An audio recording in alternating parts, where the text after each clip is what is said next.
Do you ever feel like this picture, this graphic icon, kind of represents the way our political system is? Almost as though it has been uniquely designed without even the participants or occupants in the offices knowing that such conflicts were made to exist to keep them at a lower level of communion, of communicating with one another, to actually work together, to have cohesion instead of division.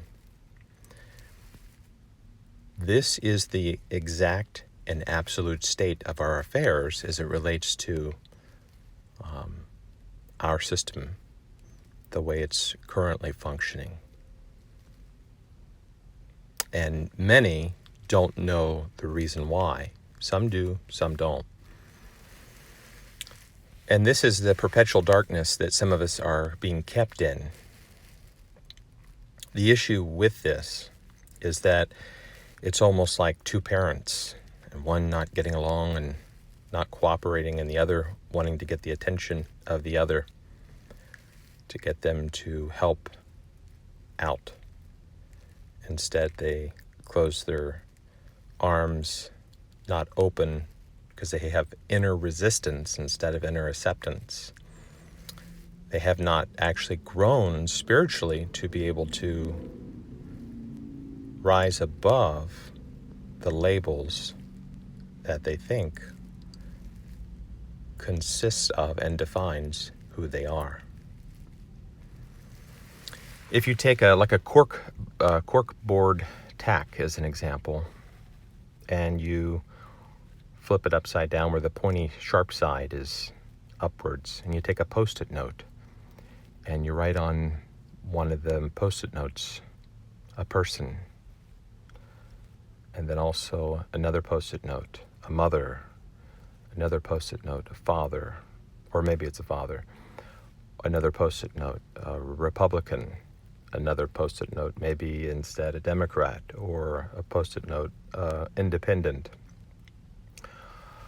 Another post-it note, a resident of such and such state or country or citizen, another post-it note.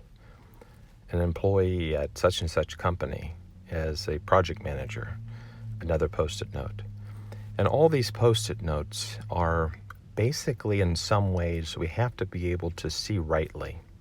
Because if not, those roles and those memberships will end up actually weighing us down at a lower level of consciousness that will be incapable of truly operating at a compassionate level that puts themselves in the other's shoes. They will be preoccupied with the need to be right, with the need to have the last word, and close themselves off entirely from the idea of working with the other, because that would require their ego to die. What does it mean for the ego to die? That means to show up at the meeting anyway, or to show up and put the differences of looking as though we made mistakes aside, knowing that those mistakes are not who we are. Those are external actions. As long as we learn from our mistakes, they're really not mistakes. They're just portals of discovery. So this, which I'm actually hitting on, is actually having to do with the human condition. The word condition is the word con. And so in some ways in our society, if we do not study the life of Christ, if we do not conform to the actual Christ way, we are actually by default being programmed to be the opposite of that, which is against Christ or the anti-Christ. So therefore our dispositions, which consist of our thoughts, our desires, our thoughts, our words, our deeds, will be in alignment with the secular way. The secular way is a violent way. It is a violent way based upon having not right desires, or getting things for the wrong reasons, having thoughts of divisiveness about others because of their color or because of how they're different. Also saying words that we don't necessarily mean, and not understand why others are so upset. Also not keeping our agreements and not actually practicing to have an impeccable word. Not trying to practice kindness and truth and living within that framework to the very best of our ability. What that does is it basically creates a conflict. A conflict is basically the word con and the word inflict pretty much together as one. And what happens is that conflict will weigh us down to where we in some ways become ineffective to be able to carry out or properly perform the duties of our office or position. Weigh us down so much that we become ineffective. Because here's the bottom line. We can only do one thing well at any given moment. The lie that this society has taught children and continues to teach, and a lot of times the commercial marketplaces and so forth, is the idea of multitasking. What happens is people are not necessarily aware of the attention field. Wherever their attention is where they are.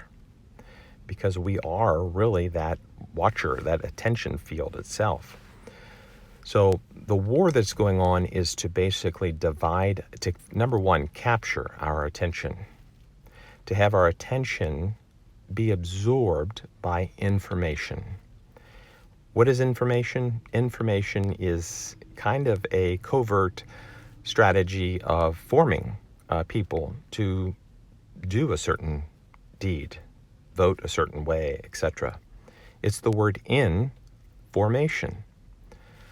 And so we need to be aware that there is a war going on trying to capture and divert our attention and put it on other things other than becoming the absolute best version of ourselves. That's the war that's going on. It's actually designed to create an identity and a faith crisis on this land. And this is the biggest of all wars. In fact, it's a holy war that's going on that does not want people to arrive at nor have the internal disposition of holiness. Now, what is the idea of holiness? Many people have distorted understandings of reality of what that is. But practicing holiness or having that internal disposition is understanding truly at our deepest core who we are. It's not only our source, but it's also our goal. Our goal is to be in God and also of God. But to be of God, we have to actually have a new set of spectacles to see through.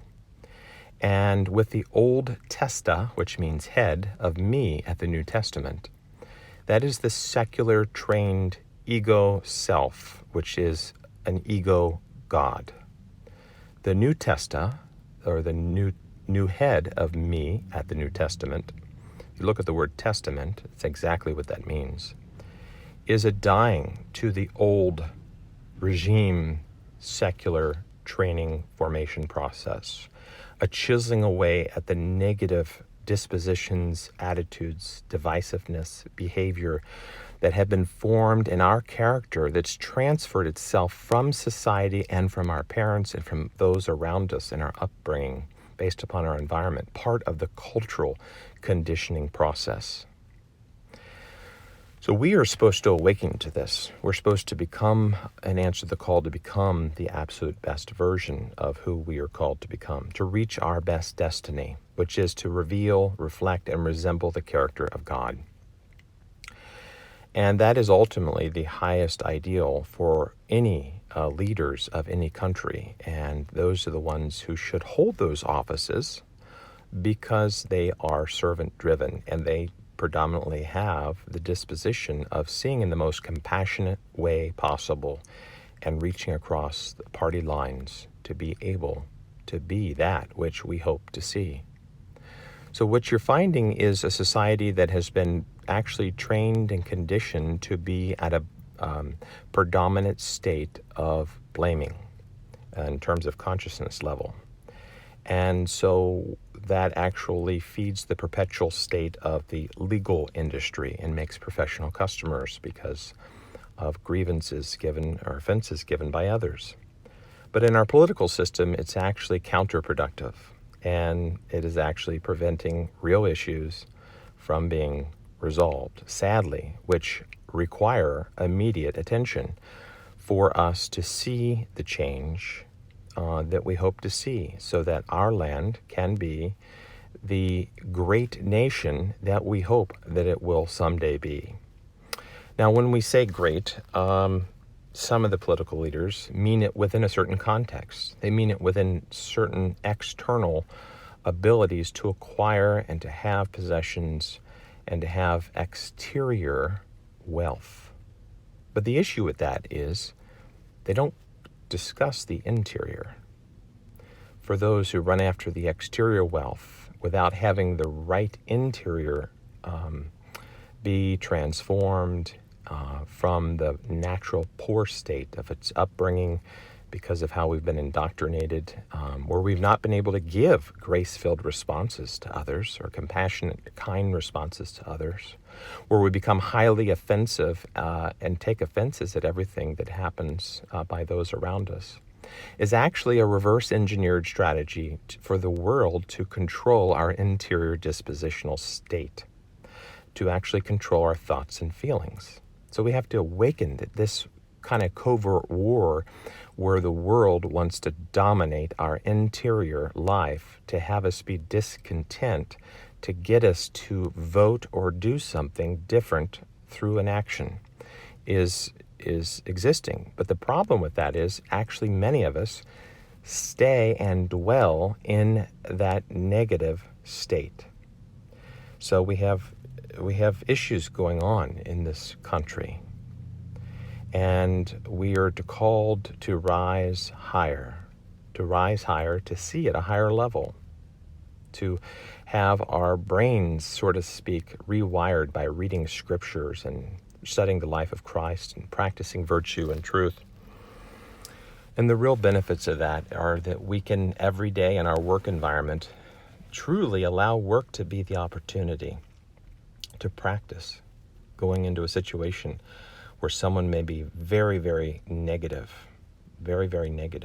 and they're overtaken by the negative energy field, and they know it not because society has not thought it was its responsibility to train the person or to educate them, but kept them in the dark, knowing that their parents wouldn't necessarily transmit that knowledge or know that level of knowledge in order to transmit it, knowing that they themselves, probably it's beyond the scope of their understanding, or they won't have time a day to ever sit down and study it.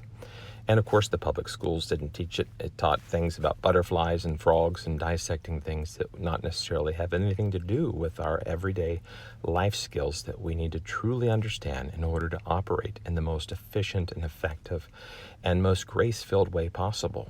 So what this call is for us to answer that ultimate call for transformation, to consent to be interiorly transformed by Christ, and to be ever remade in his image and likeness, and to practice every day to allow every situation where people are giving offenses throughout the day and things are designed to frustrate us, to become unfrustratable, to become unoffendable. When things aren't working right, almost look at it as though it's an organized, frustratable design to frustrate our entire day. And your chief job is to be presidential-like, to actually not allow your interior state, your interior life, the light switch to be flipped off. What do I mean by flipped off? I mean flipped from the on position, which is having an interior state of an inner acceptance, where the light switch is flipped off, to where you have inner resistance. Because that's exactly what every situation in every moment of every day is challenging us to do, is to be over-identified with our situation and our conditions of our environment, that we lose sight of understanding that the underlying life is almost like we are like the yolk in a hard-boiled egg. We are supposed to be kind of at the center with the oneness that we are, with that one life, with that one being. And outside of that yolk, the white part, consider that kind of like our situations and conditions. And our yellow is not supposed to go into the white in terms of be over-identified. Because if we get over-identified with any situation or condition, we will take on the thought and emotional stream which we will over-identify with and lose sight of our being and not be the perfect kindness, to be disabled and impaired in our ability to give a grace-filled response and to show up and work from an inner yes, having an inner disposition of a positive indwelling, because our inner switch will be flipped off, and therefore we'll have an inner negative predominant state of a disposition. And then everything we do will contaminate and will be compromised in the sense that we will not give our best effort to everything, because that negative energy field will actually dictate and override and actually influence our behavior to where we compromise on giving a less than perfect effort in every little moment of every day. So it's an understanding, this human condition, it's understanding that we are all to be called to become that which we are called to become by God. For if not, we will do wrongs. Those wrongs will be violent in our desires, our thoughts, our words, our situations around us. We will be responsible for creating the pain and suffering.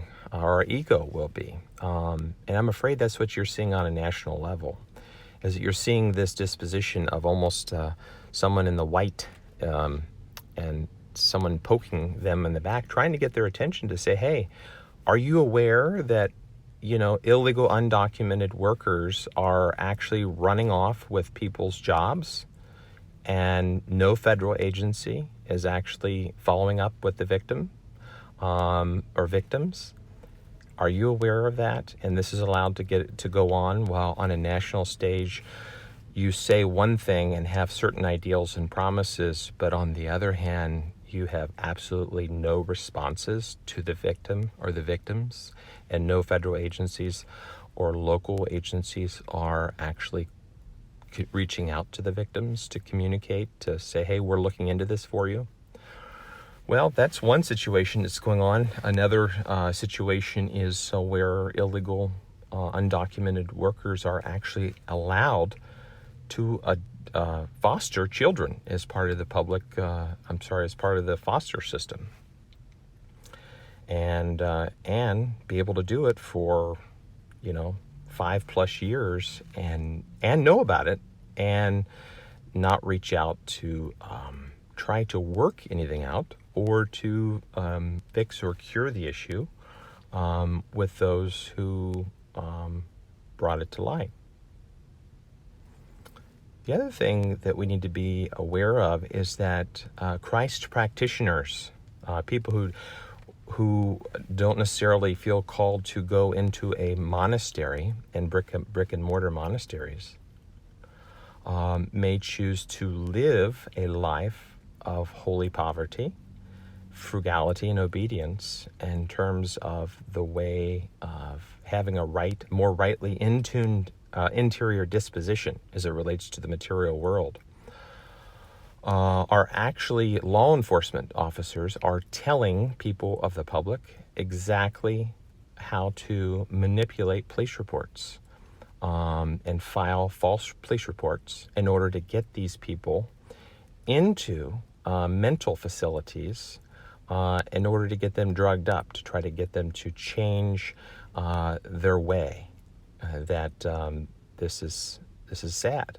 This is what's going on in this country, and this is sad that absolutely no responses whatsoever from the current 45th president of the United States of America have been returned in terms of responses to the victim or victims. So it's sad that someone can have their arms crossed for so long, and when someone needs help or attention and reaches out to someone who possibly you would think could have the ability to have people look into it or follow through with it, would reach out to the folks. But if you're overabsorbed with other issues, then the attention that you have is diverted. And so I think that's what's going on. And so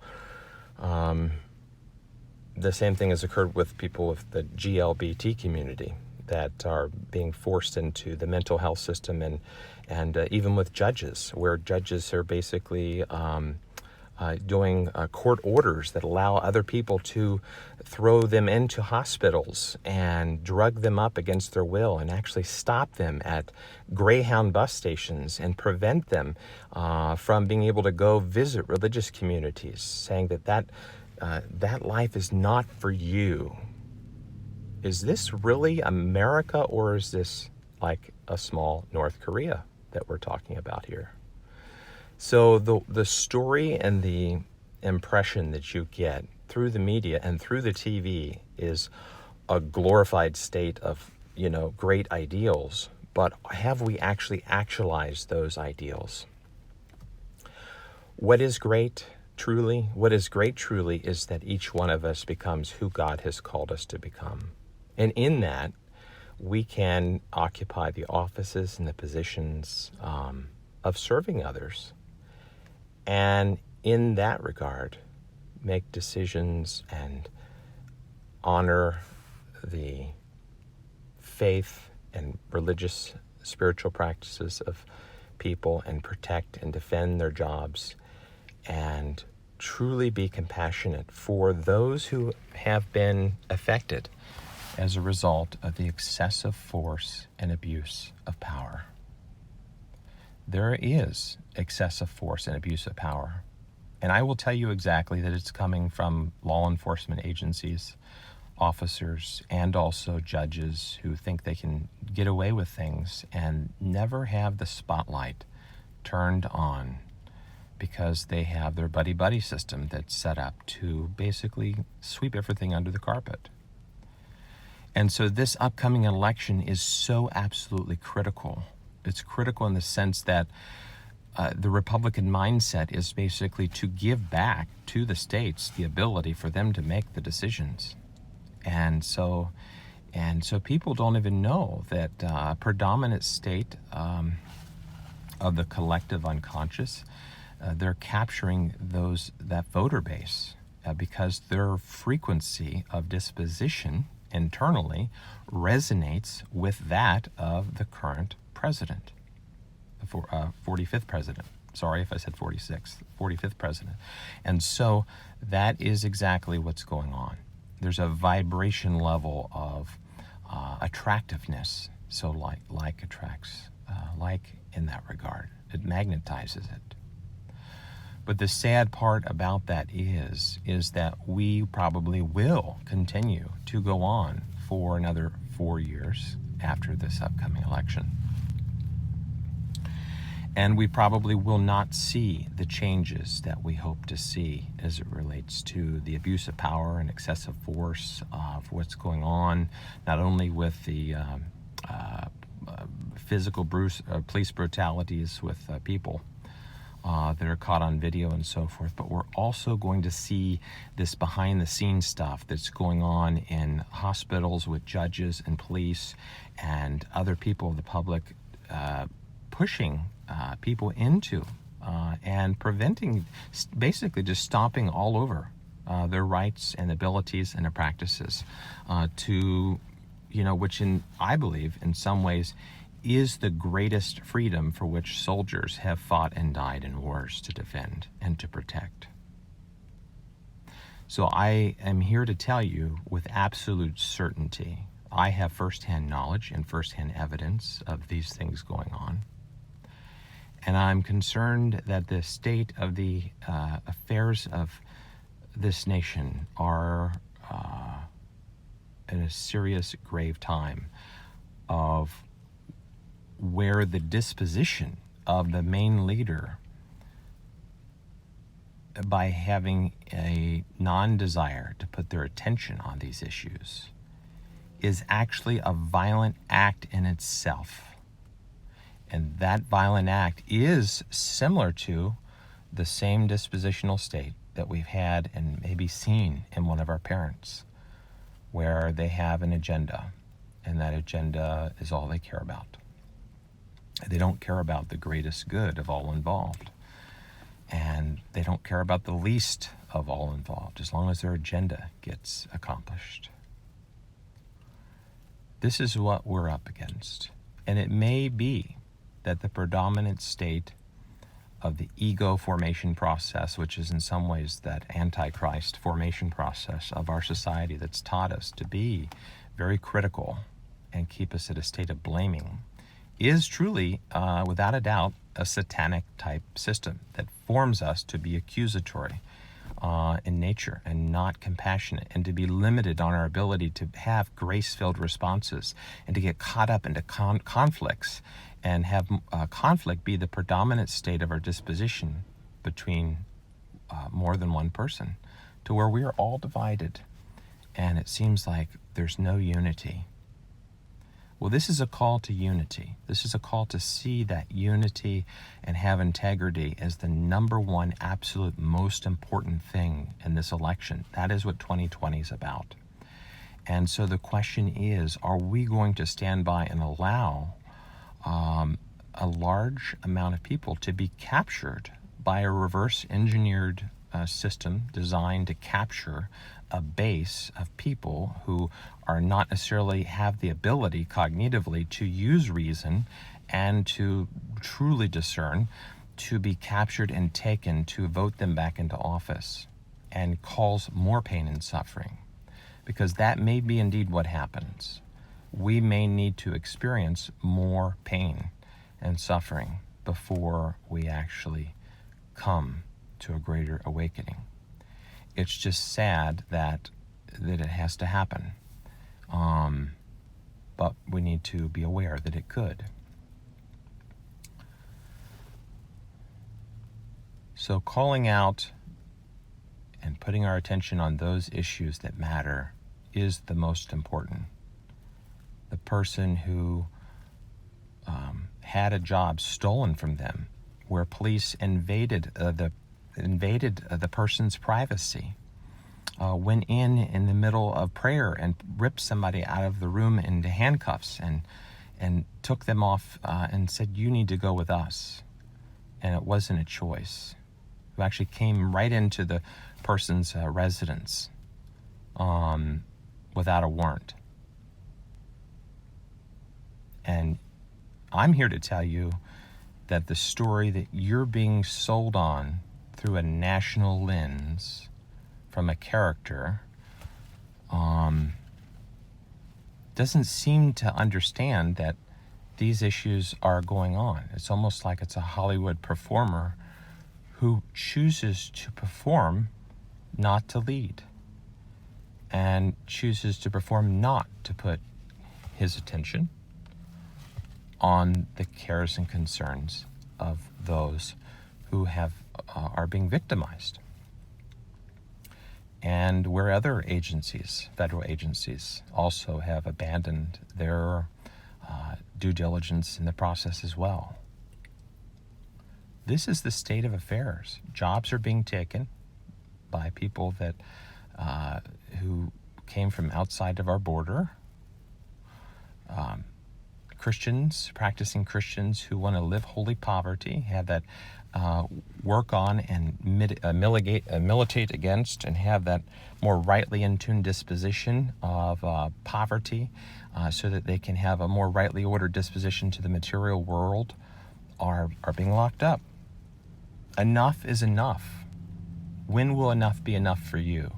And sadly so, we may have to experience more pain and suffering from the ego, who continues to make the predominant states of choices, before we all awaken to a higher level. Sometimes the pain of not changing our mind has to be greater that we experience than it is to actually go ahead and make the change, to try something new. But we need a new type of leader, one who is neither really Republican or Democrat, or if they are, they're not solely identified with that as their sole identity. That they can rise above and see at a higher level and govern at a higher level and pull us closer together and not divide us apart. Because our thoughts will become our words. Our words will become our deeds. And we'll see that take on the flesh of our leaders and be personified. And it will be either for our good or for our doom that this happens. May God bless you.